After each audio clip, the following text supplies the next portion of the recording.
ഇത്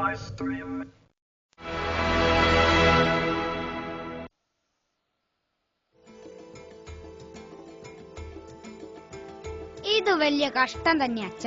ഇന്നൊരു ഞായറാഴ്ച ആയിട്ട് പോലും എന്നെ കളിക്കാൻ വിടാതെ.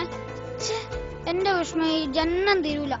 എടാ, മുതിർന്നു കഴിയുമ്പോ വിഷമം തോന്നാതിരിക്കാനാ ഇപ്പൊ ഇരുന്ന് പഠിക്കാൻ പറയുന്നത്. അല്ലെങ്കിലും പഠിക്കുക എന്നത് ഒരു വിഷമമാണോടാ? എന്റെ വിഷമം ഇങ്ങനെ ഒരു അച്ഛനുണ്ടായി പോയതില്ല. മോനെ ടിൻഡുക്കുട്ട, അച്ഛൻ ഒരു 2 വരി ചൊല്ലാം. മോൻ അതിന്റെ അർത്ഥം പറയണം. വിളി കേട്ടപ്പോഴേ തോന്നി എന്തോ ഒരു പുലിവാലും കൊണ്ടുള്ള വരവാണെന്ന്. ദേ, ഞാനൊരു കാര്യം പറയാം. സ്റ്റാൻഡേർഡുള്ള വല്ലതുമാണെങ്കിൽ ചൊല്ലിയാ മതി. വെറുതെ മനുഷ്യന്റെ സമയം വേസ്റ്റ് ആകരുത്. നൃപനായി രാമൻ 2ആയി ചമഞ്ഞുകൊണ്ട്. അർത്ഥം പറയൂ. അച്ഛ, ഒന്നുകൂടി ചൊല്ലൂ. നൃപനായി രാമൻ 2ആയി ചമഞ്ഞുകൊണ്ട്.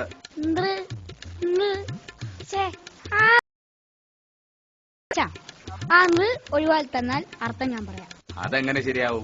അതെ, ശരിയാവൂ. ശരി, നൃ ഒഴിവാക്കിയിരിക്കുന്നു. അർത്ഥം പറയൂ. പനായി രാമൻ 2 ആഴ്ച മഞ്ഞുകൊണ്ട്. ഇതാ അർത്ഥം കേട്ടോളൂ. പനായി രാമൻ 2 ആഴ്ച മഞ്ഞുകൊണ്ട്. ഇവൻ ഈ ജന്മം ശരിയാവൂന്ന് തോന്നുന്നില്ല ദൈവമേ. ഞാനിന്ന് 2 ഈച്ചയെ കൊന്നു, ഒരാണും ഒരു പെണ്ണും. അതെങ്ങനെ? ഈച്ച ആണാണോ പെണ്ണാണോ എന്ന് നിനക്കെങ്ങനെ അറിയാം? അടുക്കളയിൽ നിന്ന് കൊന്നത് പെണ്ണ്. ശരി, അടുക്കളയിൽ പെണ്ണുങ്ങളാണല്ലോ ഉണ്ടാവാറ്. അല്ല, ഒരു സംശയം. ഇനി നീ അമ്മയെ തന്നെയാണോടാ തട്ടിയത്? ഒന്ന് പോച്ച, ഇത്രയും തണ്ടും തടിയുള്ള എനിക്ക് കഴിയുന്നത്. നീ കാര്യം പറ. പെണ്ണീച്ചയെ അടുക്കളയിൽ നിന്ന്, ആണീച്ചയെ എവിടെന്നാ കൊന്നത്? വേലക്കാരിയുടെ മുറിന്ന്. അച്ഛൻ എന്തായാലും ഞെട്ടൽ. ഞെട്ടിയോ? ഞാനോ? ചുമ്മാ ഓരോ കള്ളവും പറഞ്ഞിരിക്കാതെ പഠിക്കാൻ നോക്കടാ.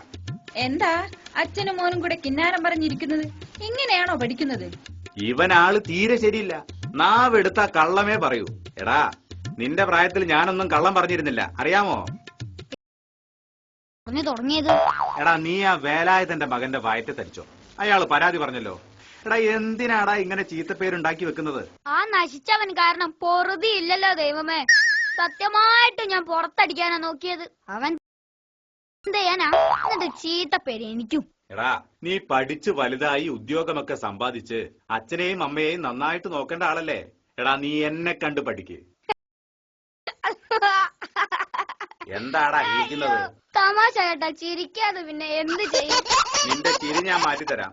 അടുത്ത ആഴ്ച മുതല് നിന്നെ ട്യൂഷന് ചേർക്കാൻ പോവുക. ഓ, അതുകൊണ്ടൊന്നൊരു പ്രയോജനമില്ല. അമ്മേ, അച്ഛൻ പണ്ട് ട്യൂഷന് പോയിരുന്നോ? പിന്നില്ലാതെ. കണ്ടോ, ഞാൻ പറഞ്ഞില്ലേ, ഒരു പ്രയോജനമില്ല. ആരോ കോളിംഗ് ബെല്ലടിക്കുന്നു. ഒന്ന് പോയി നോക്കിട്ട് വാടാ.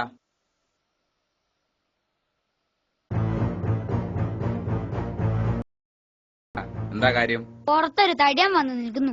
അയാളോട് വാങ്ങിയ കാശ് ഇപ്പം തന്നെ കൊടുക്കാൻ. പേര് പറഞ്ഞോ? ഇല്ല. കണ്ടിട്ട് എന്ത് തോന്നുന്നു? കാശ് കൊടുക്കുന്നതാ നല്ലത്.